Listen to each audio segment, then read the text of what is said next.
আসলে আপনি কালকেই মোটামুটি ফ্যাক্টরি চালু করে অপারেট করতে পারবেন, সেটা হচ্ছে আমাদের Japanese economic zone. So economic জোনটা আমাদের জন্য ফ্ল্যাগশিপ ওই সেন্সে, এবং সেটা দেখে ইনভেস্টাররা যারা ইমিডিয়েটলি আসলে বাংলাদেশে ল্যান্ড করার কথা চিন্তা করছেন এবং কালকে থেকেই প্রোডাকশনে যেতে চান এরকম চিন্তা করছেন, তারা খুবই খুশি হয়েছেন। তো ইনফ্যাক্ট টু দ্য ডিগ্রি যে আমাদের এটা প্ল্যানে ছিল না, but one of the investors, একটা সুইস কোম্পানি, নীলারন তাদের নাম, ওনারা অ্যাকচুয়ালি ওখানে একটা এমওইউ সাইন করে এসেছেন যে ওনারা জাপানের ইকোনমিক জোনে একটা ল্যান্ড ডেভেলপমেন্ট নেবেন। তো that gives us a very very good feeling যে আমাদের আসলে যারা ইনভেস্টার আসছেন তারা যারা জানতেন না যে আসলে বাংলাদেশে এরকম একটা অপরচুনিটি বা ফ্যাসিলিটি আছে, সেটা তারা ফিজিক্যালি দেখলেন এবং সেখান থেকে ওনারা ওই ফিডটা নিয়ে আবার হেড অফিসে ফেরত গেলে ওনারা তো শুধু নিজেদের কোম্পানিদেরই বলতে পারবেন না, ফেরত গিয়ে ওনারা আসলে ওনাদের যেই ইকোসিস্টেমের বাকি কোম্পানিগুলো আছে, ওনাদের সাপ্লাই চেনের যেই কোম্পানিগুলো আছে, ওনাদের দেশে ওনাদের কম্পিটিটর যারা আছে, তাদেরকেও যদি ওনারা আমাদের এই গল্পটা বলতে পারেন, তাহলে সেখান থেকে আমরা আশা করছি আমরা ফার্দার ইন্টারেস্ট গার্নার করতে পারবো। আমি গতকালকেও আপনাদের বলেছি যে আমাদের বড় একটা টার্গেট হচ্ছে যে এই যারা আসছেন এখন তাদেরকে একদম ক্যাটাগরিক্যালি ট্র্যাক করা। সো এইখান থেকে যারা ফেরত যাবেন তাদের সাথে আমরা একটা কন্টিনিউয়াস কমিউনিকেশনে থাকার চেষ্টা করব সরকারের পক্ষ থেকে, এবং অবভিয়াসলি প্রাইভেট সেক্টর এখানে অলরেডি আছে, তারাও করবে। সো তাদের থেকে আমরা আশা করছি যে ভবিষ্যতে অনেক বড় বড় বা একটা প্রোগ্রেসিভ গ্রোথ দেখতে পাবো আমরা আমাদের ওভারঅল ইনভেস্টমেন্ট ল্যান্ডস্কেপে। সো এই গ্রুপটা ফেরত এসেছি কিছুক্ষণ আগে। মেইন টাইম আমরা আজকে সকাল থেকে প্রধান উপদেষ্টার বাসভবনে আমরা দুটো বড় বড় দল এবং আরেকটা ব্যাংকিং ইনস্টিটিউশনের সাথে মিটিং করেছি। প্রথমে আমাদের কোরিয়ান যে ডেলিগেশনটা আছে, কোরিয়া থেকে যারা এসেছে প্রায় 30 জনের উপরে একটা দল, তারা গিয়েছিলেন প্রধান উপদেষ্টার সাথে মিটিং করার জন্য। ওনারা প্রধান উপদেষ্টাকে ধন্যবাদ জানিয়েছেন প্রথমত যে কোরিয়ান ইপিজেড, যেটার কোরিয়ার বাংলাদেশ ইনভেস্টমেন্টের একটা বড় ফ্ল্যাগশিপ, সেটার যে সমস্যাগুলো আছে সেগুলো আমরা সমাধান করেছি। এ ব্যাপারে ওনারা ধন্যবাদ জানিয়েছেন এবং ওনারা অলরেডি চিটাগং ভিজিট করে এসেছেন। তো এই পুরো গ্রুপটাই আসলে প্রথমে চিটাগংয়ে ল্যান্ড করেছিলেন দুদিন আগে। ওনারা কোরিয়ান ভিজিট করেছেন, ওনারা মিরেশ্বরে ভিজিট করেছেন, এবং এখান থেকে বেশ কয়েকটা মাল্টিপল ইন্ডাস্ট্রিজ আমাদেরকে আজকে তারা বলেছেন যে তারা অনেক দিন ধরে বাংলাদেশের কথা চিন্তা করছেন। কিছু লোক আগে এসেছিলেন কিন্তু ইনভেস্টমেন্টের ডিসিশন নেননি, কিছু মানুষ প্রথম আসলেন এবং তারা সবাই খুবই পজিটিভলি একটা আউটলুক নিয়ে ফিরে যাচ্ছেন। সেক্টরগুলোর কয়েকটা নাম বলি। ওখানে আমরা টেক্সটাইল অ্যান্ড গার্মেন্টসের একটা বড় গ্রুপ ছিল, ফার্মাসিউটিক্যাল একটা গ্রুপ ছিল, ডিজিটাল ইকোনমি সাইডের একটা গ্রুপ ছিল, ভেঞ্চার ক্যাপিটালের একটা গ্রুপ ছিল। So it's a very mixed group, এবং লজিস্টিক্সের একটা বড় গ্রুপ ছিল ইনফ্যাক্ট, এবং কোর ম্যানুফ্যাকচারিং, যেটা এরকম ম্যানুফ্যাকচারিংয়ের বেশ কয়েকটা ইউনিট ছিল। তো এনারা অনেকেই কিন্তু অনেক বড় বড় ইন্ডাস্ট্রি, তারা 8টা-10টা দেশে অলরেডি তাদের ফ্যাক্টরি আছে, তারা বাংলাদেশকে অনেক সময় ধরে কনসিডার করছেন এবং তারা এখন চিন্তা করছেন ওনারা বাংলাদেশে আসবেন। তো আমরা এটাকে খুব পজিটিভলি দেখছি। বেশ কিছু ডেভেলপমেন্ট প্ল্যান এবং অ্যাকশন নেওয়া হয়েছে যে কীভাবে ওনাদের সাথে আমরা এই অ্যাক্টিভিটিটাকে কন্টিনিউ করতে পারি। তারপরে একটা চাইনিজ ইনভেস্টমেন্ট গ্রুপ ছিল, ওখানেও এরকম খুবই একটা মিক্সড সেট আপ, কনস্ট্রাকচার্স, অনেক বড় বড় কনস্ট্রাকশন কোম্পানি যারা অলরেডি বাংলাদেশে আছেন, আরও ব্যবসা করার কথা চিন্তা করছেন। এছাড়াও আমাদের ইনফ্যাক্ট চায়নার এই মিটিংটাতে আমরা বেশ কিছু ইন্টারেস্টিং ফ্যাক্টর পেয়েছি। সবই আশার খবর বলবো তা না, একই সাথে এটাও জানতে পারলাম যে ওনাদের লাস্ট 4-5 বছরে ওনারা অনেকের এক্সপিরিয়েন্স শেয়ার করেছেন। ওনারা বলেছেন যে দেখেন, আপনারা এই হাই লেভেলে যখন আমাদেরকে বলেন যে দেশের এই প্ল্যান আপনারা করছেন, দেশের এই সুবিধা আছে, ওনারা জিনিসটাই খুব পজিটিভলি নেন, বা গ্রাউন্ড লেভেলে গিয়ে যখন ওনারা আমাদের সাথে ইন্টারাক্ট করেন তখন আর ওনারা সেম লেভেল অফ সাপোর্টটা পান না। তো ওনাদের অনেকের এরকম সিচুয়েশান আছে। আমাদেরকে একজন উদ্যোক্তা আজকে বলেছেন, উইচ ইজ ভেরি আনফর্চুনেট, উনি বলেছেন যে উনি অলরেডি বাংলাদেশে অপারেট করেন, উনি বাংলাদেশে আরও বড় বেশ কয়েকটা ফ্যাক্টরি দিতে যাচ্ছিলেন। তো ওনাকে আমরা একটা লাইসেন্স দিতে গত 3.5 বছর ধরে ঘুরিয়েছি, জাস্ট একটা লাইসেন্সের জন্য উনি 3.5 বছর ধরে একটা ফ্যাক্টরি সেট আপ করতে পারছেন না, অ্যান্ড ইটস ভেরি আনফর্চুনেট। এবং অ্যান্ড বেসিক্যালি ওই 3.5 বছরে আমাদের দেশ, we have lost $200 million of business. হ্যাঁ, সো একটা কোম্পানি থেকে। তো এরকম আমি শিওর যে আরও অনেক গল্প আছে আমাদের অনেক ব্যবসায়ীর, যে তাদেরকে আমরা ওই সুযোগটা দিতে পারিনি। আনফর্চুনেটলি এই দায়িত্বটা আসলে সরকারের উপর এসে পড়ে। উনি বলছেন যে ওনার অলরেডি ফ্যাক্টরি আছে, ওনার ওয়ার্কার আছে, উনি ওয়ার্কারদের খুব ভালোবাসেন, উনি চাচ্ছেন যে আরও 10,000 মানুষকে চাকরি দিতে, কিন্তু উনি যখন সরকারের কাছে এসে এই সাপোর্টটা চাচ্ছেন তখন সরকার ওনাকে সাপোর্টটা দিতে পারছে না। তো এই ব্যাপারগুলো নিয়ে আমাদের আরও অনেক কাজ করার আছে। আমরা যে রিফর্মের কথা বলি, ইনভেস্টমেন্ট ক্লাইমেটের রিফর্মের লিস্টটা অনেক বড়, এবং আমরা হয়তো এক বছরেই সব সমস্যার সমাধান করতে পারবো না, কিন্তু লিস্টটা অনেক বড় এবং প্রত্যেকটা লিস্ট ধরে ধরে আমাদের এগিয়ে যেতে হবে। তো চাইনিজ ইনভেস্টরদের পরে স্যারের সাথে দেখা করেছিলেন ন্যাশনাল ডেভেলপমেন্ট ব্যাংক, এনডিবি। এটা ব্রিক্সের নিউ ডেভেলপমেন্ট ব্যাংক, এনডিবি। এটা আপনাদের ব্রিক্স যে কান্ট্রিগুলো তাদের একটা জয়েন্ট এফোর্টে করা ব্যাংক, ঠিক যেরকম এডিবি এআইবি আছে, এরকম নিউ ডেভেলপমেন্ট ব্যাংক হচ্ছে ব্রিক্সের একটা অ্যাসোসিয়েটেড ব্যাংক।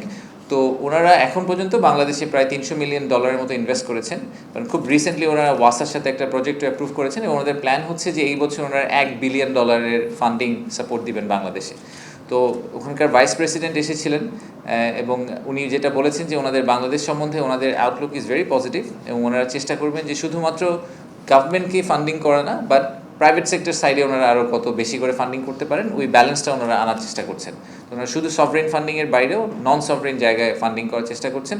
আমরাও সেটাকে পুশ করার চেষ্টা করেছি যে আমাদের আসলে সোশ্যাল ইনফ্রাস্ট্রাকচারের যেই জায়গাটা, সেই সোশ্যাল ইনফ্রাস্ট্রাকচার বলতে আমি বোঝাচ্ছি হসপিটাল, হাউজিং, আবাসন, এই জায়গাগুলোতে আসলে আমাদের ফান্ডিংয়ের যে লিকুইডিটি সাপোর্টটা যেটা দরকার প্রাইভেট সেক্টরে, সেই সাপোর্টটা এই মুহূর্তে নেই।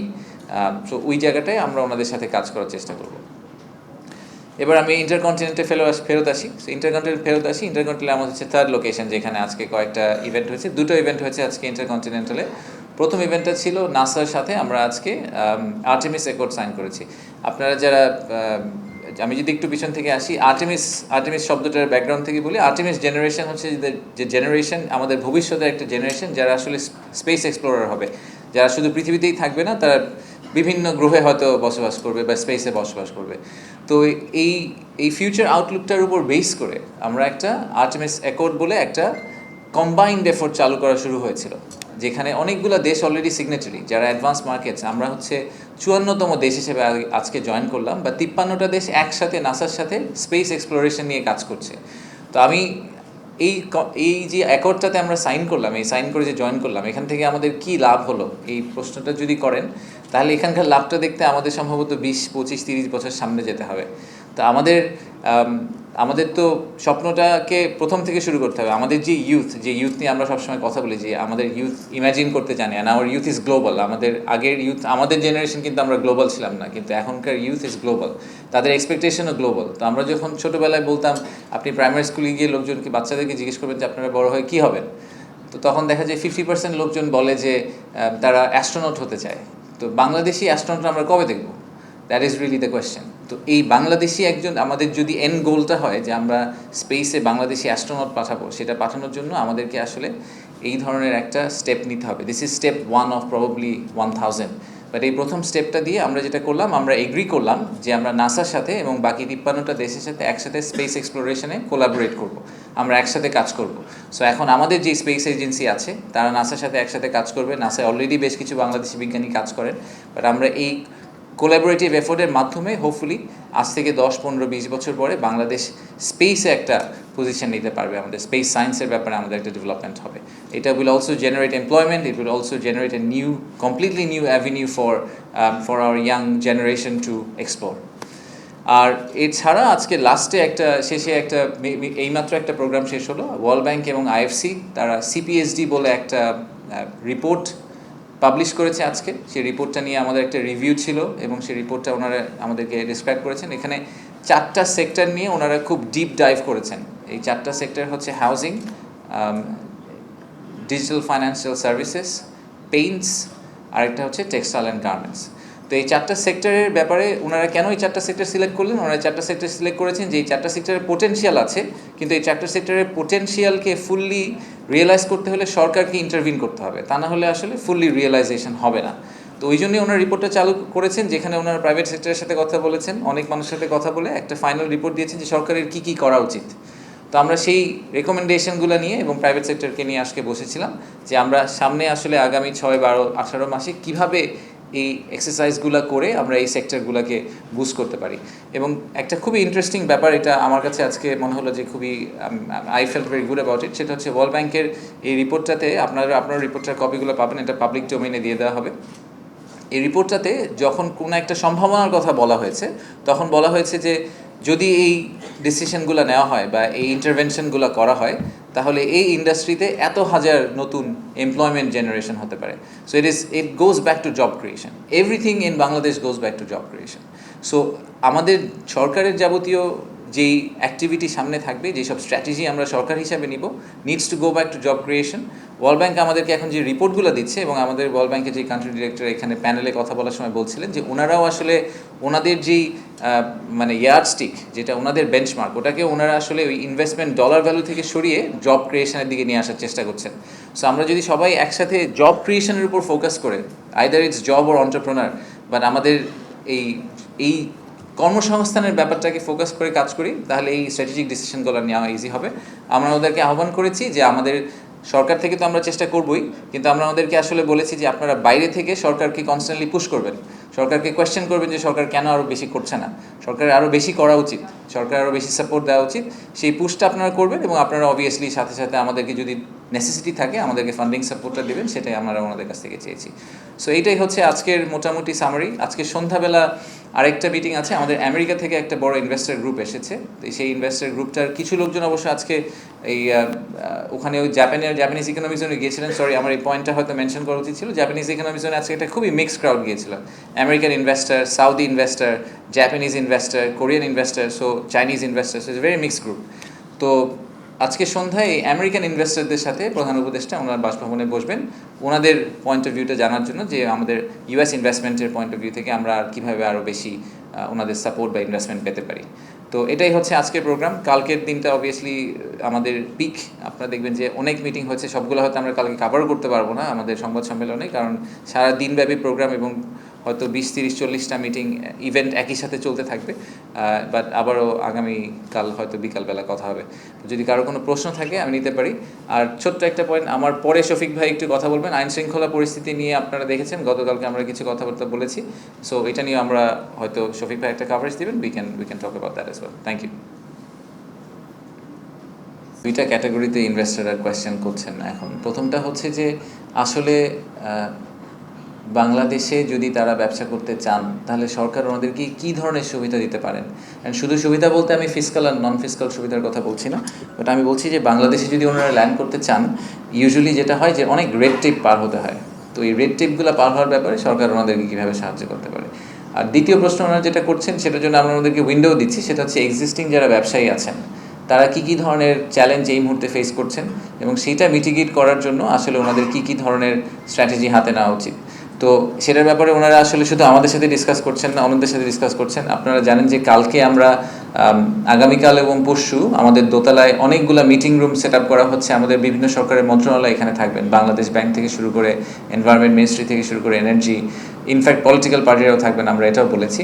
সো ইনভেস্টর যারা বাংলাদেশে ইনভেস্ট করতে চান, তাদের যদি যা যা প্রশ্ন থাকে, তাদের রেলেভেন্ট প্রশ্নটা তারা রেলেভেন্ট ইনস্টিটিউশনকে জিজ্ঞেস করবেন, এজেন্সিকে জিজ্ঞেস করবেন, সেটাই আমাদের এক্সপেকটেশন। এই কারণেই কিন্তু এইবারের সামিটটা ইজ এ নেটওয়ার্কিং সামিট। আমরা এটাকে একেবারেই ওই ক্লাসিক সেমিনার স্টাইলে সামিট করতে চাই না। আমরা চেয়েছিলাম যে ওনারা সবার সাথে কথা বলুক, সবার কাছ থেকে ইনফরমেশন গ্যাদার করুক, এবং ওভার টাইম ওনাদের ডিউ ডিলিজেন্সটা যাতে হয়ে যায় বাংলাদেশের ব্যাপারে, যাতে এটাকে নিয়ে ওনারা ফেরত গিয়ে একটা ফুল 360 ডিগ্রি ভিউ নিয়ে ফেরত যেতে পারেন। এবং হোপফুলি ওনারা যদি একটা ভালো ভিউ নিয়ে ফেরত যান, তাহলে ওনারা আমাদের অ্যাম্বাসেডার হিসাবে কাজ করবে। আচ্ছা, আমি মনির যুগান্তর কাজ করছি, একেবারে সুনির্দিষ্ট একটা প্রশ্ন। এই পর্যন্ত ইন্ডিয়ান কোনো কোম্পানি আসছে কিনা? জি, ইন্ডিয়ান কোম্পানি এসেছে, নাম যদি বলেন।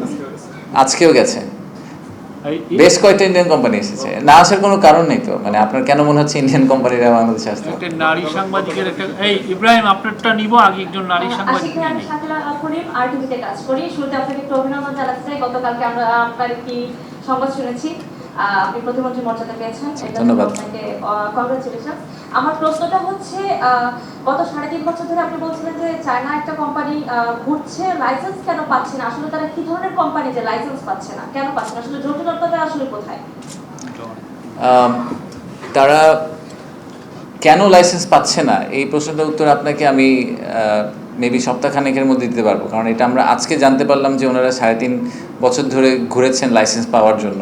আপনারা দেখেছেন যে আমরা কোরিয়ান ইপিজেডের একটা প্রবলেম রিজলভ করার চেষ্টা করেছি।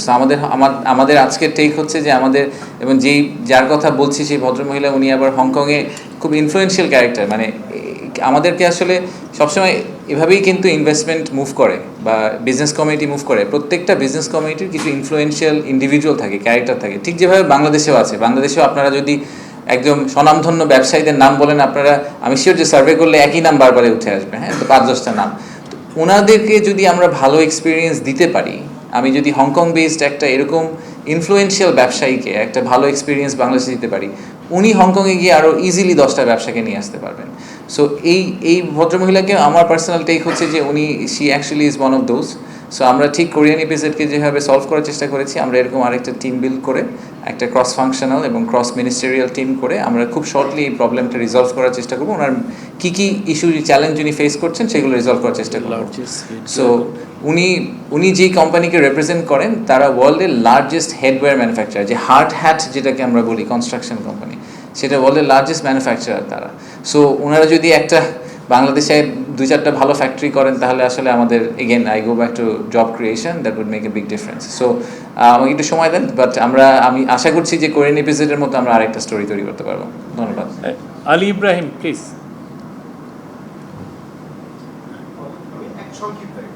আগে উনি বলে নিক। জি ধন্যবাদ।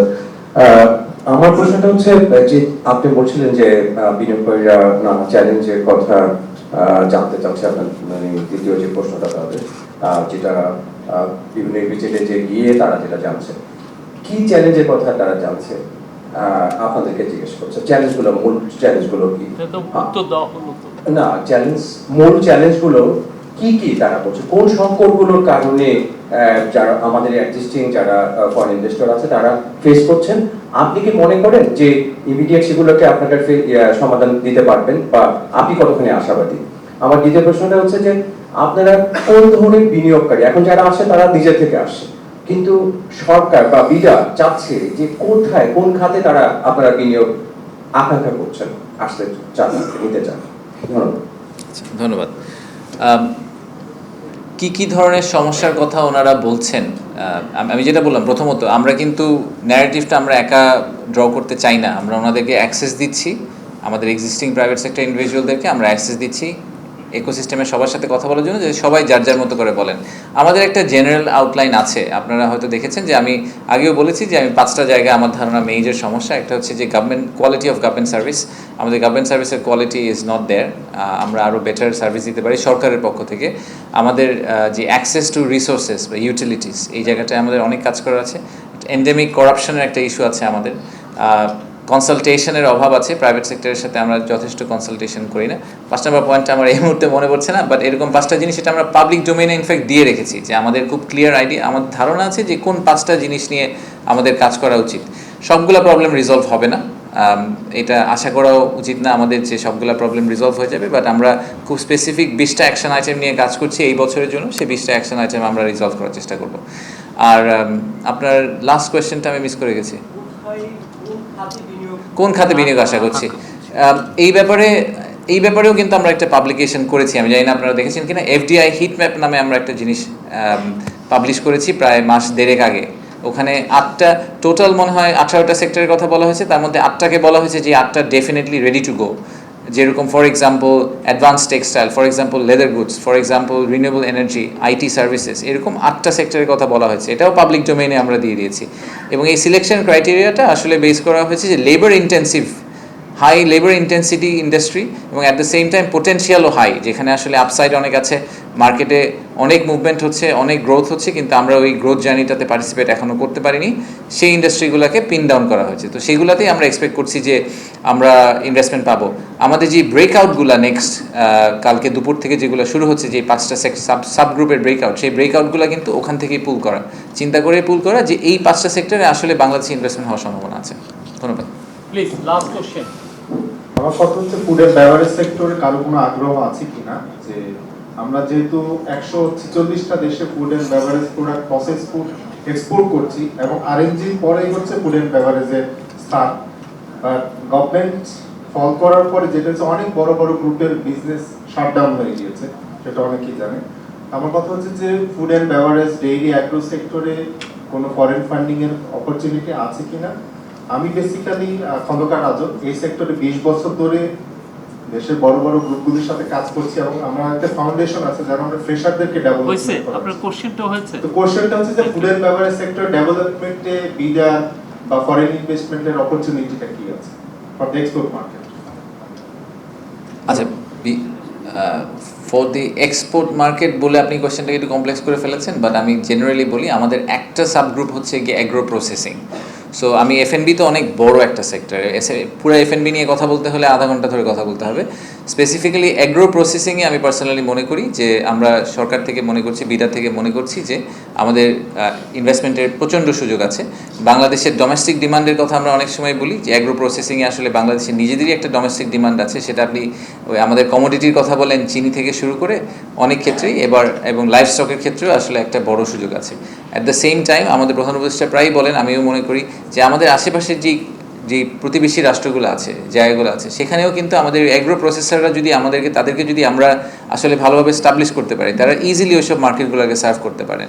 আমি একটা খুব একটা ট্রিভিয়াল এক্সাম্পল দিই, যে আমরা যে চিনি প্রসেস করি, হ্যাঁ, সুগার প্রসেস করি, সুগার তো আমরা আমাদের বাংলাদেশে প্রডিউস করতে পারি না পুরাটা, আমাদেরকে সুগার নিয়ে আসতে হয়, নিয়ে এসে প্রসেস করে তারপর বাংলাদেশে বিক্রি করতে হয়। তো আমরা যদি অ্যাগ্রো প্রসেসিংয়ের এই সেট আপগুলোকে ঠিকভাবে দাঁড় করে দিতে পারি, তাহলে এই সুগার প্রসেসিং যেটা বাংলাদেশে হচ্ছে, সেই সুগার প্রসেসিংটা শুধু বাংলাদেশে বিক্রি না করে ওনারা যদি সেভেন সিস্টার্সে সেল করতে পারেন, ওনারা যদি নেপাল ভুটানে সেল করতে পারেন, that would be our win. So ওই ইকোসিস্টেমটা তাদেরকে তৈরি করে দেওয়া, পোর্ট ফ্যাসিলিটি তৈরি করে দেওয়া, রোড ট্রান্সপোর্টেশন তৈরি করে দেওয়া, যাতে ওনারা বাংলাদেশে প্রডিউস করে এই ফুল রিজনে, কারণ পোর্ট তো একটা, সবে ঢুকবে চিটাগং দিয়ে, বাট পোর্ট দিয়ে ঢোকার পরে এটাকে স্প্রেড আউট করে দেওয়ার যেই সুযোগটা, সেই সুযোগটা সরকারের করে দিতে হবে, ইনফ্রাস্ট্রাকচারকে সরকারকে তৈরি করে দিতে হবে। সো এগ্রো প্রসেসিং নিয়ে কিন্তু একটা ব্রেকআউট আছে 10 তারিখে, you are most welcome to follow it, ওটা লাইভও করা হবে। সো আপনারা ওটা দেখলে হয়তো আরও এই ব্যাপারে ইনফরমেশন পাবেন। ধন্যবাদ। কালকে আপনারা জানেন যে এটা প্রায়ই শুনি, ইজ অফ ডুইং বিজনেসের যে ইন্ডেক্সটা, এটা একটু সবার ক্ল্যারিফাইড হওয়া দরকার যে ease of doing business index কিন্তু ওয়ার্ল্ড ব্যাংক অনেক আগে সানসেট করে দিয়েছে। যেই last ease of doing business ইন্ডেক্সটা করা হয়েছিল প্রায় বেশ কয়েক বছর আগে, আই থিঙ্ক 2021 সালে লাস্টটা করা হয়েছিল, সেটাতে বাংলাদেশ 168 বা এরকম অনেক নাম্বারে ছিল। এটা কিন্তু পরে আর রিফ্রেশ হয়নি। সো আমাদের জন্য পার্মানেন্টলি আমরা 168তম হয়ে গেলাম আর কি, মানে এখান থেকে। সো আপনারা যদি ইজ অফ ডুইং বিজনেসের ওই র্যাঙ্কিংটা বারবার ফেরত নিয়ে আসেন, এটা আসলে 4-5 বছর পুরনো র্যাঙ্কিং, এবং এই র্যাঙ্কিংটা আমাদের ফলো করা উচিত না। আমি এটা বলছি না যে আমাদের ইজ অফ ডুইং বিজনেস সিচুয়েশনটা ইমপ্রুভ করেছে বা সিগনিফিকেন্টলি ইমপ্রুভ করে নতুন র্যাঙ্কিং হলে আমরা 5-এর মধ্যে চলে আসবো, বাট ওই র্যাঙ্কিংটাকে আমরা ফলো অন না করি, because it doesn't say anything anymore. In fact world bank খুব রিসেন্টলি আবার আরেকটা ডিফারেন্ট র্যাঙ্কিংয়ের মতো একটা চালু করেছে, যেটার নাম হচ্ছে বি রেডি ইন্ডেক্স। আপনারা বরঞ্চ ওটা ফলো করবেন, তাহলে আমার ধারণা যে আমরা একটা ক্লিয়ার পিকচার পাবো, মোর রিসেন্ট পিকচার পাবো। সিপিএসডি রিপোর্টে যে এনার্জির পয়েন্টটা বলা হয়েছে, ইলেকট্রিসিটি, আমিও পার্সোনালি মনে করি যে আমাদের যে মেজর 5টা ইস্যু যদি আমি পিন পয়েন্ট করছি, তার মধ্যে ডেফিনেটলি অ্যাক্সেস টু ইউটিলিটিস, এটা একটা আমাদের ম্যানুফ্যাকচারের জন্য বড় ইস্যু। তো এই ব্যাপারে আমরা এনার্জি মিনিস্ট্রিকে আহ্বান জানিয়েছি, ওনারা মনে হয় খুব দ্রুতই এই জিনিসটা পাবলিশ করবেন। আমরা বলেছি যে আমাদের আসলে একটা ন্যাশনাল এনার্জি স্ট্র্যাটেজি থাকা দরকার। আমাদের যে কি প্ল্যান, আমরা আসলে আগামী 3 থেকে 5 বছর আমাদের যে গ্যাসের ঘাটতি আছে, সেটাকে আমরা কিভাবে সেই ঘাটতিটা থেকে সরে আসব, সেই ঘাটতিটা কীভাবে আমরা ব্যাকফিল করব, সেই ব্যাপারে আমাদের সরকারের কি প্ল্যান, এই প্ল্যানটাকে খুব ক্লিয়ার কাট রোডম্যাপ হিসেবে আসলে আমাদের পাবলিশ করা উচিত সরকার হিসেবে। তো আমি আশা করছি যে আমাদের এনার্জি মিনিস্ট্রি আসলে খুব দ্রুত এটা কোনো একটা সময় পাবলিশ করবেন, এবং তাহলে আমাদের ইনভেস্টরদের জন্য আসলে তাদের ইনভেস্টমেন্ট প্ল্যানগুলো করা ইজি হবে। And actually it's not a 5 year plan, আমাদের 5, 10, 15 বছরের লং টার্ম প্ল্যানটাই আসলে সবাইকে পাবলিশ করা উচিত। আর লাস্ট পয়েন্ট হিসেবে আপনি বললেন আমি ইনভেস্টরদেরকে কী বলবো, দেখেন আমি এর আগে দেশের বাইরে ছিলাম, আমি আরও অনেকগুলো মার্কেট কভার করতাম। আমি পৃথিবীতে এরকম কোনো মার্কেট পাই নাই, maybe Singapore close to that, but পৃথিবীতে এরকম কোনো মার্কেট আমি কখনো পাই নাই যেই মার্কেটে কোনো সমস্যা নেই। আপনি যারা ভিয়েতনামে ব্যবসা করে, আমার ভিয়েতনামে অনেক ক্লায়েন্ট ছিল, যারা ইন্ডিয়াতে বিজনেস করে অনেক ক্লায়েন্ট ছিল ওখানেও, তাদেরকে জিজ্ঞেস করলে তারাও আপনাকে ওই দেশের কী সমস্যা এবং ওই দেশে কেন ব্যবসা করা উচিত না, এরকম 10টা পয়েন্ট বলতে পারবে। So every country comes as a package. প্রত্যেকটা দেশেরই কিছু সমস্যা আছে, কিছু পজিটিভস আছে। যাদের স্ট্রেংথ যেগুলো আছে সেগুলোকে তারা সবসময় হাইলাইট করার চেষ্টা করে। আমরা তার সাথে এবার যেটা হাইলাইট করার চেষ্টা করছি, যে সমস্যাগুলো আমাদের আছে সেইগুলোর সমাধান করার জন্য আমরা সরকার থেকে কি করার চেষ্টা করছি। সো যেই 10টা সমস্যার কথা সবাই বলছে, সেই 10টা সমস্যা যদি আজকে সেই 10টা সমস্যাকে আপনি বললেন 21% থেকে তো 0% হয়ে যাবে না ইলেকট্রিসিটি প্রবলেমটা, বা 21% থেকে এটাকে 10-এ নামিয়ে আসার জন্য, 10%-এ নামিয়ে আসার জন্য সরকার কি করছে, আগামী 1-2 বছর সরকার কি করবে। তো সেই মেসেজটাই আমরা আমাদেরকে দিতে চাই, যে আমরা সরকার এবং প্রাইভেট সেক্টর এবং ফুল ইকোসিস্টেম একসাথে কাজ করছি to improve overall situation. Of course we acknowledge যে আমাদের কিছু শর্টকামিং আছে, বা সেই শর্টকামিংটাকে ইমপ্রুভ করার জন্য আমরা এখন একসাথে কাজ করছি। সেই মেসেজটাই আমরা আমাদেরকে দিতে চাই। ধন্যবাদ। Thank you. আজিজ আজিজ আমি কাজী আজিজুল ইসলাম মিস্টার আশিক, আপনাকে বললাম যে আপনি যে সময় আসলে আপনি ট্যারিফে এগেন আমি প্রথমে এটা থেকে শুরু করি যে ট্যারিফের সমস্যাটা শুধু বাংলাদেশের না, আর বাংলাদেশের কম্পিটিটিভ অ্যাডভান্টেজ শুধু ট্যারিফ ছিল না, অনেক কিছুই ছিল। কস্ট অ্যাডভান্টেজে আমাদের অনেকগুলা ফ্যাক্টরি, আমরা আসলে ফ্যাক্টরি প্রোডাকশনের ক্ষেত্রে অনেকগুলোতেই আমাদের কস্ট অ্যাডভান্টেজ আছে। সো ট্যারিফটাও একটা অ্যাডভান্টেজ ছিল, আমি এটা আপনার সাথে এগ্রি করি। বাট সেই ট্যারিফের যেই নতুন সিচুয়েশনটা তৈরি হয়েছে সেখানে শুধু বাংলাদেশ সাফার করছে না, একসাথে অনেকগুলো দেশ সাফার করছে। তো এই ব্যাপারে তো আমরা খুব পাবলিকলি আসলে প্রধান উপদেষ্টার চিঠিটা পাবলিশ করে দিয়েছি। আমরা কীভাবে আগানোর চেষ্টা করছি এটা পাবলিকলি আমরা আসলে শেয়ার করেছি। এবং ইনফ্যাক্ট আজকে আমাদের যে ইনভেস্টর গ্রুপ ছিলেন তারা, আমাদের কোরিয়ান ইনভেস্টর গ্রুপ আসলে ক্যাটাগরিক্যালি এটা অ্যাপ্রেইজও করেছেন। ওনারা বলেছেন যে দে আর কোয়াইট ইমপ্রেসড যে বাংলাদেশ যে ট্র্যাকটা নিয়েছে এটা একটু খুব কম্প্রিহেন্সিভ তাদের কাছে লেগেছে। তাদের কাছে মনে হয়েছে যে কম্বোডিয়া ভিয়েতনাম যে রেসপন্সটা করেছিল ওটা একটু হেস্টি ছিল এবং খুব দ্রুত রেসপন্স করার কারণে ওদের চিঠিটা কিন্তু কন্টেন্ট হচ্ছে খালি ওনারা কিছু ট্যারিফে ড্রপ করবেন, এছাড়া কিন্তু ওরকম কন্টেন্ট নাই। বাট আপনি যদি কম্বোডিয়ার চিঠিটার সাথে বাংলাদেশের চিঠিটা মার্ক টু মার্ক চিন্তা করেন তাহলে আপনি দেখবেন যে আমরা কিন্তু একটা মাল্টিপ্রোন অ্যাপ্রোচে গিয়েছি, যেখানে আমরা বলছি আমরা কিছু ট্রেড ব্যারিয়ার কমানোর চেষ্টা করব, আমরা কিছু ট্রেড ডেফিসিট কমানোর চেষ্টা করব, একই সাথে আমরা ট্যারিফে কিছু সাপোর্ট দেওয়ার চেষ্টা করব। তো আমাদের সাথে ইউএস এম্বাসির খুব ক্লোজ যোগাযোগ আছে। আমি বলবো যে আমরা চেষ্টা করে যাচ্ছি এবং আমাদের ইনভেস্টাররা এখন যখন আসবেন তার কাছে আমার মেসেজটা exactly that, it's a very fluid situation as you know. প্রতিদিনই নতুন একটা কোনো আপডেট হচ্ছে। গতকালকে একবার আপনার S&P 20 পয়েন্ট নেমে আবার 20 পয়েন্ট উঠে গেছে একটা টুইটের কারণে। সো এরকম অনেক কিছুই হচ্ছে। সো ওনারাও জানেন যে ঠিক যেভাবে বাকি সব দেশ এটাকে হ্যান্ডেল করার চেষ্টা করছে, আমরাও হ্যান্ডেল করার চেষ্টা করছি। আমরা ঠিকভাবে করার চেষ্টা করছি কিনা এটা আমাদেরকে ডেমনস্ট্রেট করতে হবে। সেটা এখন পর্যন্ত আমাদের আজকে ইনভেস্টরদের সাথে কথা বলে মনে হয়েছে যে ওনারা মনে করছেন যে আমরা রাইট ট্র্যাকে আছি। আমার নাম ইমদাদ, আমি দৈনিক বাংলাদেশ পত্রিকার রিপোর্টার। আমার একটা প্রশ্ন, আপনি এখানে বলেছেন যে এইবারের আমি এটা প্রথম প্রেস কনফারেন্সে বলেছিলাম, আমাদের এই সামিটটার মূল উদ্দেশ্য অনেকগুলো ইনভেস্টমেন্ট কমিটমেন্ট কনফার্ম করা না এবং সেটার একটা নাম্বার দিয়ে বলা না যে এই সামিট থেকে আমরা $10 বিলিয়ন ইনভেস্টমেন্ট পেলাম এবং এখান থেকে এত। এই ন্যারেটিভটা আমরা ড্র করার চেষ্টা করলে করতে পারি, বাট আসলে আমাদের করার কোনো ইচ্ছা নেই।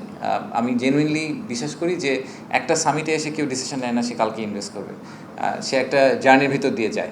তো সেই জার্নিতে আমাদের আসলে এই সামিটের উদ্দেশ্যটা হচ্ছে যে বাংলাদেশ সম্বন্ধে তাদের যে নেগেটিভ একটা ভিউ তৈরি হয়েছে অনেক আমাদের পাস্ট হিস্ট্রির কারণে, সেই ভিউটাকে ভেঙে দেওয়া এবং এই বাংলাদেশ যে একটা নিউ বাংলাদেশ সেই আন্ডারস্ট্যান্ডিংটা তাদের মধ্যে ইনস্টিল করা।